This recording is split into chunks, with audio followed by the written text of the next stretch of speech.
Assalamualaikum. Hati-hati memaknai guru pembimbing itu ada di dalam hati. Allah juga ada di dalam hati jika belum sampai makomnya. Kalimat di atas itu benar, tapi itu adalah kalimat dimensional. Artinya kalimat itu berlaku hanya sesuai dengan suatu kondisi khusus dan tidak berlaku bagi semua orang.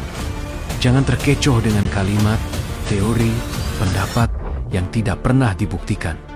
Kalimat-kalimat dimensional itu banyak sekali diuraikan dalam mushaf Al-Quran. Dikarenakan sulitnya firman dibahasakan dalam bahasa manusia. Ayat Allah ada di dalam diri, atau guru pembimbing itu ada di dalam diri, hanya berlaku bagi orang-orang khusus yang telah ketemu. Metodologinya, yaitu orang-orang yang berizki ketemu dimensi alam keruhaniannya. Sedangkan batas ilmu rohani dan akal itu adalah dalam hidupnya akan dimatikan dan dihidupkan. Barulah manusia benar-benar masuk ke dimensi alam keruhanian. Sabda Nabi adalah ilmu ruhani adalah ilmu yang dipelajari sesudah mati, ketemu mati di dalam hidupnya, dan ketemu kehidupan setelah kematiannya. Sedangkan dimatikan, ya benar-benar dimatikan. Dimensinya bukan sebuah kias berandai-andai tirakat, mati-matian melawan akal kesadarannya. Dengan tirakat, semedi, tapa berata, atau apapun lakunya. Jika manusianya belum melewati portal kematiannya itu, artinya masih sebatas alam sadarnya saja. Artinya belumlah benar-benar mati, apalagi hidup di dimensi rohaninya. Jadi batas tentang itu sangatlah jelas dan tidak bisa direka-reka, yaitu mesti melewati alam kematiannya. Silahkan cek dari babat cerita keilmuan Wali Songo. Bagaimana proses Sunan Kalijogo setelah laku semedi matian di pinggir kali. Dibangunkan Sunan Bonang, pertanda tapanya telah selesai.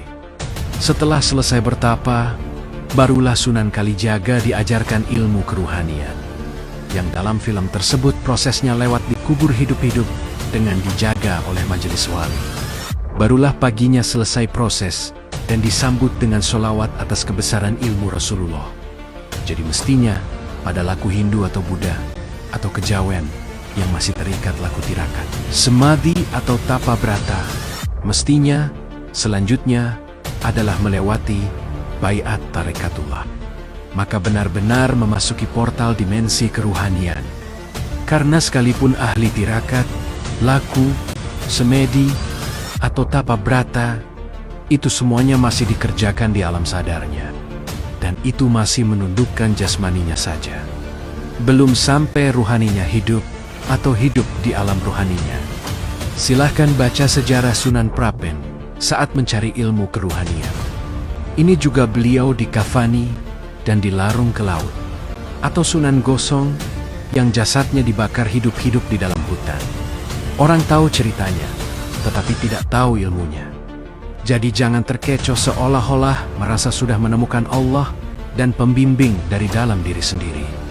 Selama kita belum pernah melewati proses seperti cerita di atas, maka semuanya masih sebatas masih ilmu akal dan kesadaran dunia saja. Sayangnya, cerita Nabi Muhammad membayat sahabat tidak banyak diungkapkan dalam kitab. Sehingga seolah-olah ini adalah ilmu bidah, bahkan banyak yang menganggap sesat.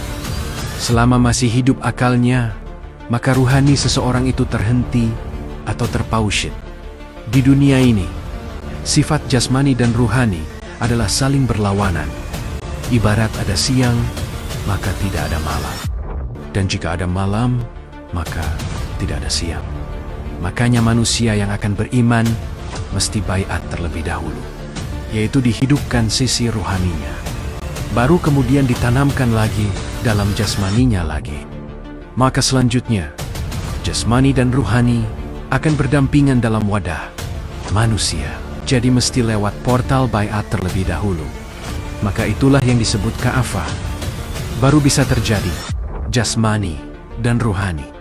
Tanpa lewat proses itu, mustahil manusia akan bisa munajat menuju Allah dalam alam dirinya.